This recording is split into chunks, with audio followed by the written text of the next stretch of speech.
نحمده ونصلي ونسلم على رسوله الكريم أما بعد فأعوذ بالله من الشيطان الرجيم بسم الله الرحمن الرحيم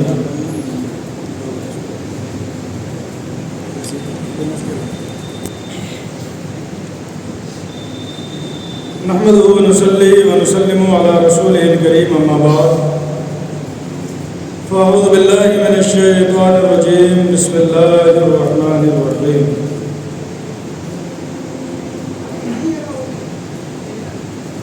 فلما بلغ معه السعي قال يا بني إني أرى في المنام أني أذبحك فانظر ماذا ترى صدق الله مولانا العظيم وبلغنا رسوله النبي الكريم ونحن على ذلك لمن الشاهدين والشاكرين والحمد لله رب العالمين. آئیے ہمارا عقیدت و محبت کے ساتھ نبی اکرم نور مجسم فخر بنی آدم حضور احمد مجتبی محمد مصطفیٰ صلی اللہ علیہ وسلم کی مقدس بارگاہ میں ایک مرتبہ ہدیہ درود و سلام پیش کریں. پڑھیے درود پاک.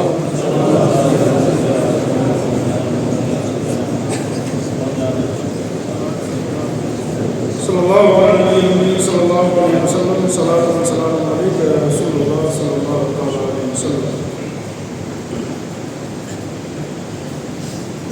قربانی جیسی عظیم عبادت کی آمد ہے. ساری دنیا کے مسلمان قربانی جو ایک مسلمانوں کا عظیم تہوار ہے اس کی تیاریوں میں ہمتاً مصروف ہے. اور اسی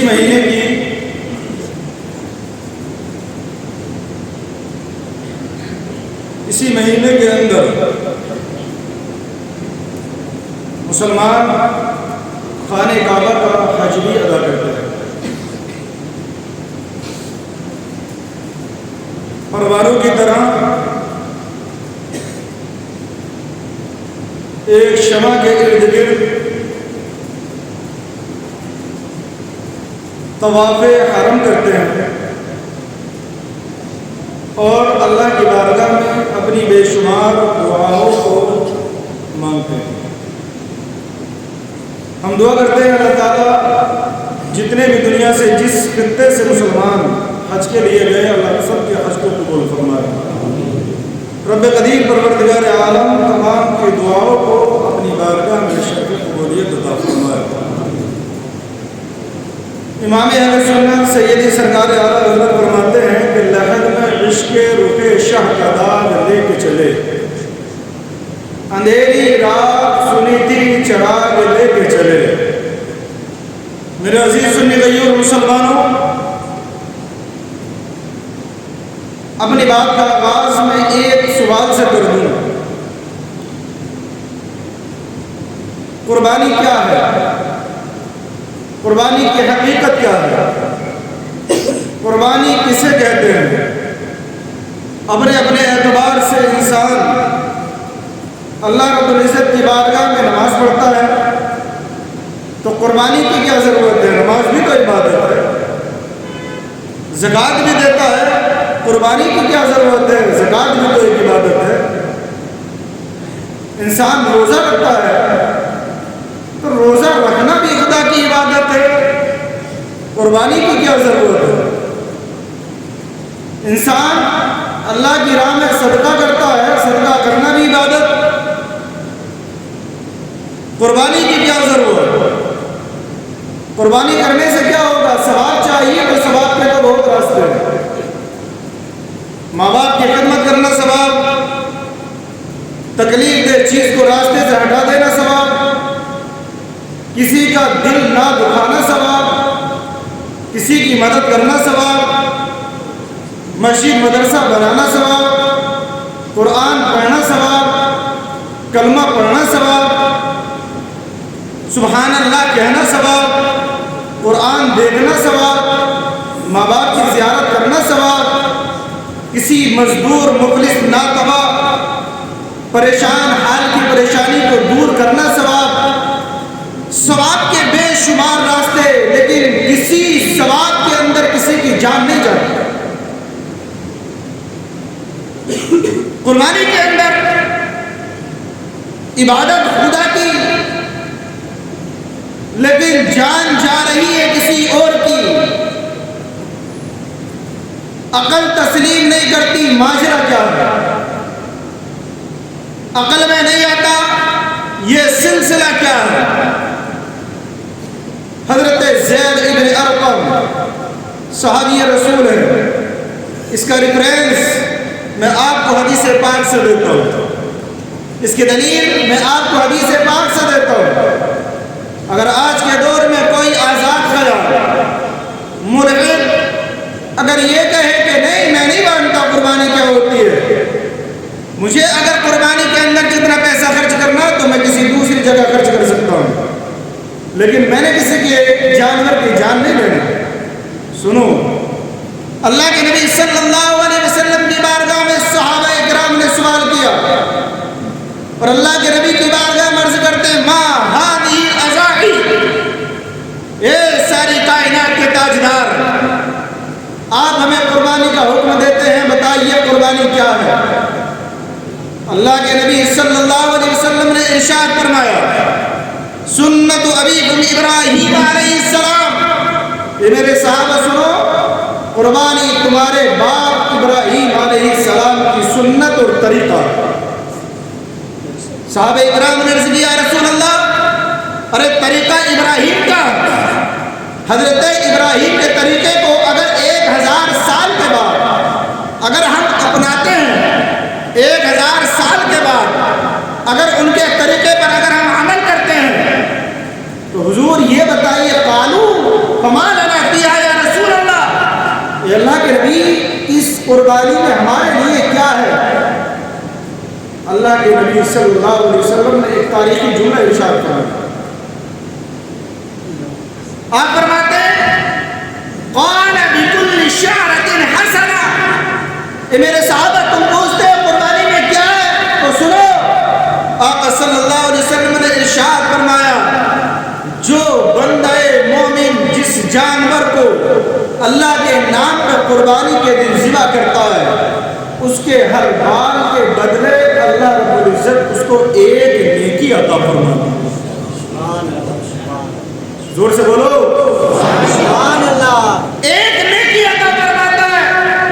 ایک حدیث پاک اور سنو، آپ نے بارہا سنا ہوگا کہ ایک پل ایسا ہے کہ جو بال سے زیادہ باریک اور تلوار سے زیادہ تیز ہے، جس پہ چلنا اترنا اس کو پار کرنا بڑا مشکل ہے، اور اس کو پار انسان طاقت کے بلبوتے پر نہیں کر سکتا، اس کو پار انسان کسی اور چیز کی بنیاد پر نہیں کر سکتا، بلکہ وہ پل پار کیسے ہونا ہے تو اس پل کو پار کرنے کے طریقوں میں سے ایک طریقہ پیارے آقا صلی اللہ علیہ وسلم نے ارشاد فرمایا، ہمارے نبی ارشاد فرماتے ہیں اے میرے صحابہ تندرست اور موٹے جانوروں کی قربانی کرو، اس لیے کہ پل صراط سے پار کرنے میں یہ جانور تمہاری سواری بنتے ہوئے، یعنی پل صراط، اس پل صراط میں سے جو بندہ مومن اگر قربانی کرتا ہے تو اللہ رب العزت اس جانور کو اللہ رب العزت پل صراط کے پر اس کی سواری بنا دے گا۔ اور سنو، آج ایک سوال یہ ہے کہ یہ قربانی کیا ہے اور قربانی سے کیا ہوتا ہے، تو ایک سوال کا جواب تو میں نے دے دیا کہ قربانی حضرت ابراہیم علیہ السلام کی سنت ہے، ہمارے نبی نے بھی قربانی کی ہے، اور پیارے آقا صلی اللہ علیہ وسلم نے قیامت تک کے مسلمانوں کو قربانی کا حکم دیا ہے۔ اب ذرا آؤ کہ یہ قربانی کیوں کی گئی، 2 نقطے میں آپ کے سامنے بیان کرتا ہوں، باقی تفسیر عید کے دن میں آپ کو بتا دوں گا۔ اللہ اکبر کبیرہ، فرشتے آپس میں مشورہ کرنے لگے اور سرگوشی کرنے لگے، کہتے واتخذ اللہ ابراہیم خلیلا، اللہ نے ابراہیم کو اپنا دوست بنایا، خلیل بنایا، لیکن ابراہیم کے دل میں شاید کہ اپنے بیٹے اسماعیل اسماعیل کی محبت زیادہ آ گئی۔ حضرت ابراہیم علیہ السلام بوڑھے ہو چکے تھے، اس عمر میں پہنچ چکے تھے کہ جس عمر میں اولاد ہونا زمانے کے ظاہری اعتبار سے ممکن نہیں۔ بڑی دعائیں حضرت ابراہیم علیہ السلام نے کی، بڑی اللہ کی بارگاہ میں دعائیں کی، تو اللہ رب العزت نے حضرت ابراہیم علیہ السلام کو حضرت اسماعیل علیہ السلام کا حضرت اسماعیل علیہ السلام کو حسن و جمال اور آپ ایسے محبوب نظر تھے حضرت ابراہیم علیہ السلام کے کہ حضرت ابراہیم علیہ السلام کے دل میں آپ کی محبت سرارت کر چکا ہے۔ اللہ نے فرشتوں سے ارشاد فرمایا، فرشتوں کیا تم یہ سمجھتے ہو کہ ابراہیم کے دل میں میرے علاوہ کسی اور کی محبت آ گئی ہے؟ تو سنو، حضرت ابراہیم کے دل میں چندہ ہو رہا ہے، مسجد مدرسے کا حضرات مسجد مدرسے کا تعاون فرمائے اور مسجد مدرسے کے لیے زیادہ سے زیادہ تعاون کریں۔ جزاک اللہ احسن الجزاء۔ درود پاک پڑھنے کے مرتبہ صلی اللہ علیہ وسلم، صلاۃ و سلام علیک یا رسول اللہ صلی اللہ علیہ وسلم۔ کہا کہ کیا تم دیکھنا چاہتے ہو؟ اللہ رب العزت نے حضرت ابراہیم علیہ السلام کو خواب کے ذریعے سے حکم دیا کہ ابراہیم اس چیز کو میری راہ میں قربان کرو جو تمہیں سب سے زیادہ پسند ہے۔ حدیث پاک کے اندر آتا ہے حضرت ابراہیم علیہ السلام نے پہلے دن 100 اونٹ ذبح کر دیے، دوسرے دن پھر خواب دکھا تو 200 اونٹ ذبح کر دیے، تیسرے دن پھر خواب دکھا تو آپ نے 300 اونٹ ذبح کر دیے۔ 300 اونٹ ذبح کرنا بڑی رقم کے اونٹ اور بڑا مال کہلاتا تھا عرب کے اندر۔ پھر اللہ رب العزت نے حکم دیا ابراہیم پسندیدہ چیز کو قربان کرو۔ ابراہیم علیہ السلام سمجھ گئے کہ رب کریم پروردگار عالم کسی اور چیز کے بارے میں نہیں، میرے بیٹے اسماعیل کے بارے میں مجھ سے کہہ رہا ہے۔ اپنی بیوی کے پاس جاتے کہتے ہیں کہ بیٹے کو ذبح کرنے کے لیے، بیٹے کو ایک دعوت کے لیے لے کر کے جانا ہے۔ چرا ایک ذبح گاہ کی طرف، قربان گاہ کی طرف لے کر چل دیے۔ مختصر میں آپ کو یہ بتاؤں کہ ابراہیم علیہ السلام نے اسماعیل علیہ السلام کو جب لٹایا اور لٹانے کے بعد ارشاد فرمایا، اے میرے بیٹے اسماعیل سن لے، مجھے رب کی جانب سے حکم ہوا ہے انی اذبحہ کا فانظر ماذا تری، کہ میں تجھے ذبح کروں۔ میرا رب مجھے حکم دیتا ہے کہ میں تجھ سے محبت کرتا ہوں تو میں تجھے اس کی رب کی بارگاہ میں قربان کر دوں۔ اللہ اکبر کبیرہ۔ آج کی اولاد ہو تو اپنے ماں باپ کو جھٹلا دے گی، آج کی اولاد ہو تو اپنے باپ کے سینے پر چڑھ جائے گی کہ مجھے مارنے کی کوشش کرتا ہے۔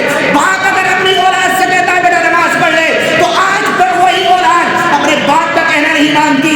ماں اگر اپنے بچوں سے کہتی ہے کہ بیٹا اللہ کی عبادت کی طرف آؤ، تو وہ بچے اپنے ماں کا کہنا نہیں مانتے۔ آج ماں باپ کی عزت پاؤں تلے دبی کچلی رہتی ہے، ماں باپ کی بات سننے کے لیے اولاد تیار نہیں ہوتی۔ لیکن اسماعیل علیہ السلام کا یہ جذبہ دیکھو، اگر بیٹا ہو تو اسماعیل کی طرح ہو۔ اگر کسی کو فالو کرنا ہو، اگر کوئی دنیا کا بیٹا اگر کسی کو آئیڈیل بنائے، اگر کسی کو اپنا ہیرو بنائے، اگر کسی کے طریقہ کو اپنائے، تو دنیا کے ہیرو ہیروئنوں کے طریقے کو نہ اپنائے، بلکہ طریقہ اپنانا ہے۔ مصطفیٰ کا کلمہ پڑھا ہے تو طریقہ وہ اپنائے جو اسماعیل علیہ السلام کا تھا۔ طریقہ وہ اپنائے کہ اسماعیل علیہ السلام نے اپنے باپ ابراہیم سے یہ نہیں کہا کہ میرے باپ، آپ تو میرے باپ ہیں، آپ نے تو بڑی دعاؤں کے ساتھ مجھے مانگا تھا، آج کیسے میرے گردن پر چھری چلا سکتے ہیں، آپ مجھے کیسے قربان کر سکتے ہیں؟ یہ کوئی گلا شکوہ نہیں تھا، یہ کوئی جب سوال نہیں تھا، بلکہ حضرت اسماعیل علیہ السلام کہتے ہیں یا ابتی، یا ابتی، اے میرے باپ، آپ کو جس چیز کا حکم دیا ہے آپ اس کام کو کریے، آپ مجھے انشاءاللہ من الصابرین۔ اسماعیل علیہ السلام نے کہا اے میرے باپ ابراہیم، آپ کو جو حکم دیا ہے کہ آپ مجھے ذبح کریں تو آپ ذبح کیجئے، انشاءاللہ آپ مجھے صبر کرنے والوں میں سے پائیں، صبر کرنے والوں میں سے۔ یہاں پر پوائنٹ جو ہے نوٹ کرنے کا یہ ہے، جان سب کو پیاری ہوتی ہے، مال سب کو پیارا ہوتا ہے، کوئی باپ بیٹے کے لیے جان، کوئی بھائی بھائی کے لیے جان، اللہ ماشاء اللہ، نہیں دیتا. جان سب کو پیاری، لیکن جان جس نے دی ہے، اگر وہ رب یہ کہے کہ میں نے جان دینی ہے اور میری راہ میں قربان کرنا ہے، تب ایسی صورت میں جس نے دیا ہے اس کے نام پر قربان ہو جانا یہ بے وقوفی نہیں بلکہ عقل مندی کہلاتی ہے. اللہ اکبر کبیرہ. ایک پوائنٹ اور یہاں پر نوٹ کرنا. پہلا پوائنٹ تو میں نے یہ بتایا کہ بیٹوں کو، اولاد کو اپنے ماں باپ کی اطاعت ایسے کرنا چاہیے جیسے حضرت اسماعیل علیہ السلام نے اپنے باپ حضرت ابراہیم علیہ السلام کی اطاعت اور فرمانبرداری کی. گھاٹے کا سودا نہیں، گھاٹے کا سودا نہیں ہے. کبھی پینٹ شرٹ اور بالوں میں کٹ نکالنے والا ماڈرن بچہ یہ سمجھ لے کہ اپنے بوڑھے باپ کی بات مانوں گا تو میں گھاٹے میں رہوں گا. آج تک اور قیامت تک جتنی قربانیاں ہوں گی، جتنا ثواب قربانی کرنے والے کو ملتا ہے نا، اتنا ہی ثواب حضرت ابراہیم اور حضرت اسماعیل علیہ السلام کو بھی ملتا ہے. اور سنو ایک چیز اور میں بتا دوں، بات ذہن میں آ گئی تو میں آپ کے حوالے کر دے رہا ہوں. خدا کی راہ میں چاہے جان ہو یا مال، اگر قربان کرو گے، خرچ کرو گے، اللہ کے گھر میں کھڑے ہو کر کے کہہ رہا ہوں، تمام حدیثوں کی کتابوں کے نچوڑ سے آپ کو بتا رہا ہوں، قسم خدا کی نہ تو آپ کا مال گھٹے گا اور نہ کبھی آپ کے جان کا خسارہ. سنو عقل میں آ جائے گی. آج تو یہ ہوتا ہے نا کہ 10 روپے خرچ کیے تو مال گھٹ جائے گا. قربانی کرنا ہے، ارے حصہ ہو رہا ہے 7,000 کا، بکرا لے کر جاؤں گا 15-20 ہزار کا، میرے تو 20 ہزار کم ہو جائیں گے. اور اس کے علاوہ پھر بنانے کے لیے میری تو 30 ہزار کی بیٹھے گی. چلو اس سال نہیں کرتا اگلے سال کر دوں گا. یہ شیطان ہے جو خرافات پھیلا رہا ہے دماغ میں.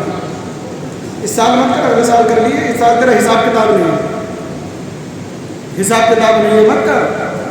تجوری کے اندر سونا بھرا پڑا ہے، اسی کی بیوی اگر شادی میں ملے گی تو پوری پیلی نظر آئے، پوری پیلی نظر آئے. قربانی کرنے کے لیے حساب کتاب نہیں ہے. گھر میں 4 ہیں، چاروں پر قربانی کرنی ہے، ایک سے کام چلا لو، ایک سے کام چلا لو، مل بانٹ کے گوشت کھا لیں گے. قربانی گوشت کے لیے نہیں ہوتی، یاد رکھو. قربانی اللہ کی رضا کے لیے ہوتی ہے. جس کی نیت اگر گوشت کی ہے نا اسے گوشت ہی پہنچے گا، ثواب نہیں ملے گا. اب اگر کوئی یہ کہے کہ خرچ ہو رہا ہے، بڑھتا نہیں ہے، میں کہتا ہوں اللہ کی راہ میں خرچ کرو، بڑھے گا کم کرو. کیسے بڑھے گا؟ سنو عقل میں آ جائے تو عمل کر لینا. جو جانور بہت طریقے ہیں نا دنیا کے اندر، جانور بہت طریقے کے ہیں نا. نام لوں تو بہت طویل فہرست ہے. الگ الگ جانور ہیں، اونٹ ہے، بکری ہے، بھینس ہے، اور اس کے علاوہ بہت سارے جانور ہیں جو دنیا کے اندر. سب سے زیادہ جانور اگر کوئی ذبح ہوتا ہے دنیا کے اندر، بکری، بکرا، بھینس یا اس جیسے جو جانور ہیں وہ سب سے زیادہ ذبح ہوتے ہیں پوری دنیا کے اندر. پوری دنیا کے اندر مسلمان گوشت کرتا ہے نہیں. سب سے زیادہ جانور یہی ذبح ہوتے ہیں قربانی کے موقع پر. پوری دنیا کے اندر جانوروں کو ذبح کیا جاتا ہے. بات کیا ہے کہ یہ گھٹتے کیوں نہیں؟ جتنے ذبح ہوتے ہیں اتنے ہی بڑھتے ہیں. آپ اگر دیکھو سب سے زیادہ آپ کو یہی جانور ملیں گے. دوسرے جانور ہیں وہ ذبح نہیں ہوتے، وہ اتنا نہیں کرتے، اتنا ان کو ذبح نہیں کیا جاتا. ان کی تعداد بہت کم ہے. آپ کو گھوڑے سے ملیں گے، آپ کو کہیں چیڑا ملیں گے. لیکن جو یہ جانور اللہ کے نام پر ذبح ہوتے ہیں یہ آپ کو بھرمار مل جائے گی قربانی کے موقع پر. ایسا نہیں ہے کہ جانوروں کی کبھی کمی پڑ گئی ہو، کبھی کم پڑ گئے ہو، ایسا نہیں ہے. بات کیا ہے آخرکار، ماجرا کیا ہے کہ یہ جانور جتنے زیادہ ہوتے ہیں، جتنے زیادہ یہ ذبح کیے جاتے ہیں، ان کی تعداد اتنی ہی زیادہ ہوتی ہے. اس سوال کا جواب یہ ہے کہ ان جانوروں کو کسی بت کے نام پر ذبح نہیں کیا جاتا.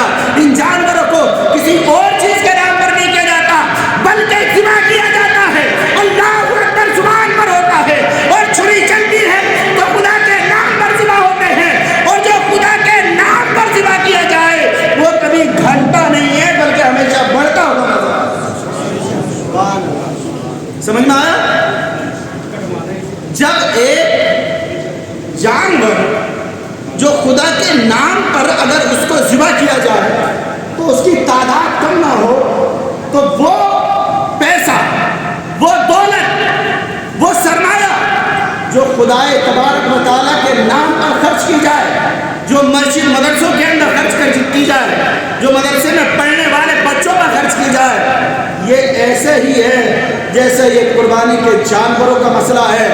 اس لیے کہ اللہ کے نبی نے ارشاد فرمایا ہے کہ اس کی راہ میں اگر تم ایک خرچ کرو گے خدائے تبارک و تعالیٰ تمہیں اس کا 70 گنا عطا فرمائے گا۔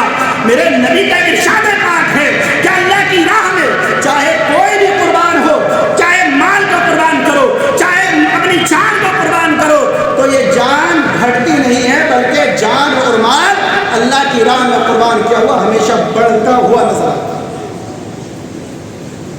اب جو 20,000 بچانے کے چکر میں لگا نا، 8-10,000 5,000 کے قربانی کا، اس میں پورے سال میں اس کے 10 گنا کہاں خرچ ہو جائیں اس کا پتہ بھی نہیں چلے۔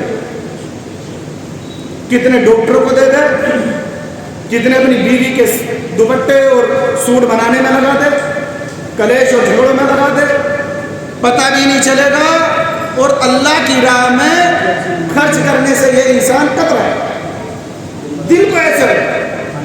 اس لیے ہمیشہ یاد رکھو، فائدے کا سودا کرو، ہٹے گا نہیں۔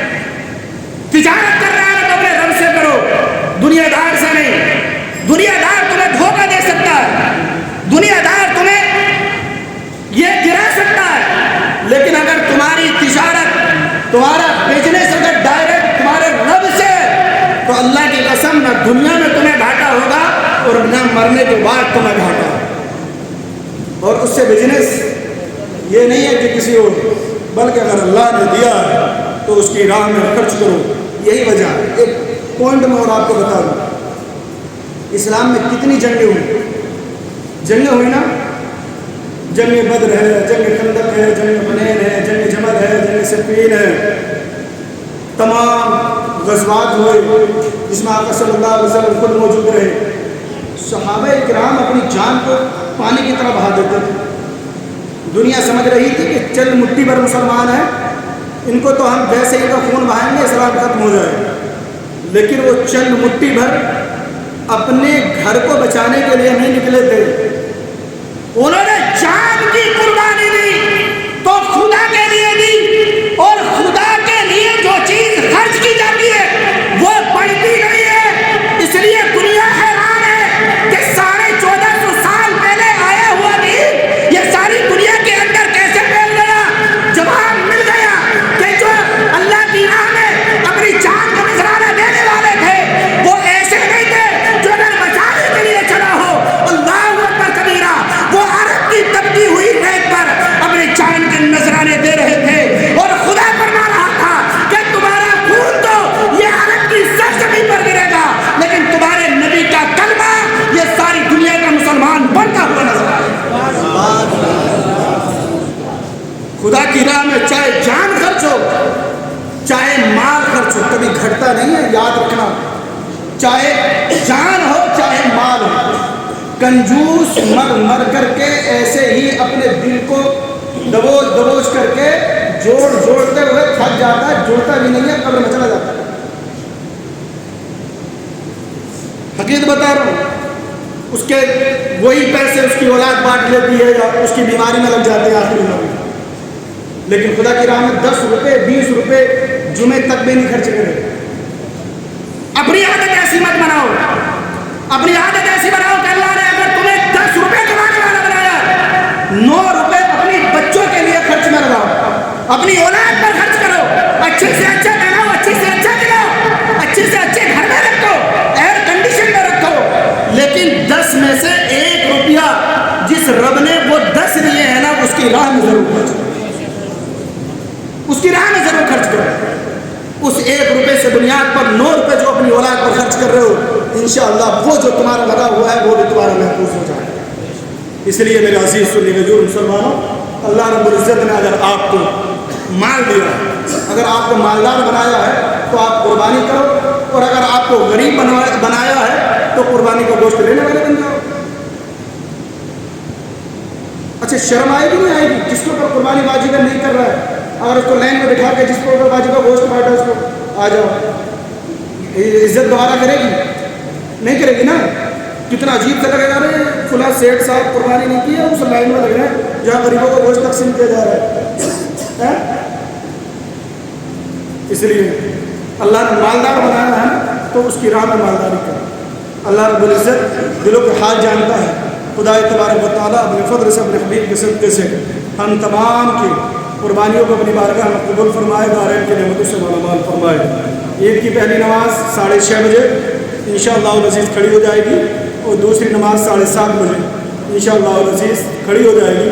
آپ حضرات وقت متعینہ پر مسجد تشریف لائیں. کس دن ہے عید؟ عید کس دن ہے؟ جس دن اعلان ہو جائے گا اس دن دیکھ لیں گے. آپ کو اب تو ایسا تو ہے نہیں کہ عید الفطر ہو کہ چاند دکھے گا تو عید ہوگی. اس عید کا چاند تو 10 دن پہلے دکھ جاتا ہے نا. پیر کے دن ہے. کس کے دن ہے؟ پیر کے دن ہے. کپڑے وپڑے دھو کے تیار رکھ رہی ہو, نئے بنا رہی ہو تو کبھی ایسا نہ ہو کہ پیر ہی کے دن صبح کو کہو کہ نا بیگم صاحبہ پریس کر دیجیے نا. عطر لگا کے, خوشبو لگا کے, صاف ستھرے کپڑے پہن کر کے, کھجور اگر گھر میں ہو تو کھجور کھا کر کے, چبا کر کے, اپنے بچوں کو کھلا کر کے, سلام و مصافحہ کرنے کے بعد ایسے خوش مزاجی کے ساتھ عید کی نماز پڑھنے کے لیے آنا چاہیے. اور عید کی نماز شہر میں ایک جگہ جہاں ہو جائے, آپ قربانی کر سکتے ہیں. 6:30 بجے آپ کے یہاں پر ہے. 6:30 بجے کے بعد آپ حضرات قربانی کر سکتے ہیں. جہاں جس کو جیسا موقع ملے وہ قربانی کر لے. سوشل میڈیا پر کسی بھی جانور کی ویڈیو قطعاً نہ ڈالیں. اور جانور جب ذبح ہو تو اس کی جو گندگی ہے وہ گندگی راستے میں, نالیوں میں, سڑک پر یہ قطعاً نہ پھینکے. النظافۃ نصف الایمان, یہ مسلمان کا شعبہ ہے کہ صفائی ہمارا آدھا ایمان ہے. آپ کو دیکھنے کے بعد کوئی یہ نہیں کہے کہ یہ دیکھو ان کی عبادت ایسی ہے کہ انہوں نے پورے گند مچا رکھی ہے. یہ نہیں ہونا چاہیے, بلکہ صاف ستھرائی کے ساتھ آپ کریں. آپ کی وجہ سے کوئی منع ہو. دوسرا یہ ہے کہ کسی سے نہ الجھیں, اپنی عبادت کریں. کسی سے لڑنے, جھگڑنے, بحث کرنے کی ضرورت قطعاً نہیں ہے. آپ اپنے کام سے کام رکھیں اور پردے کی آڑ میں اگر ممکن ہو تو پردے کی آڑ میں رہ کر کے آپ حضرات اپنی قربانیاں کریں. آج کی وجہ سے آپ کا دھرم, آپ کا مذہب, آپ کا اسلام, آپ کے نبی نے کسی کے دل کو تکلیف دینے کے لیے کبھی نہیں فرمایا ہے. اگر آپ کے عمل سے کسی کو تکلیف ہوتی ہے تو آپ وہ عمل کرنا ہے تو آپ پردے کی آڑ میں کر لو, لیکن کسی کو آپ کی وجہ سے تکلیف نہ ہو اور آپ اپنی عبادت, نماز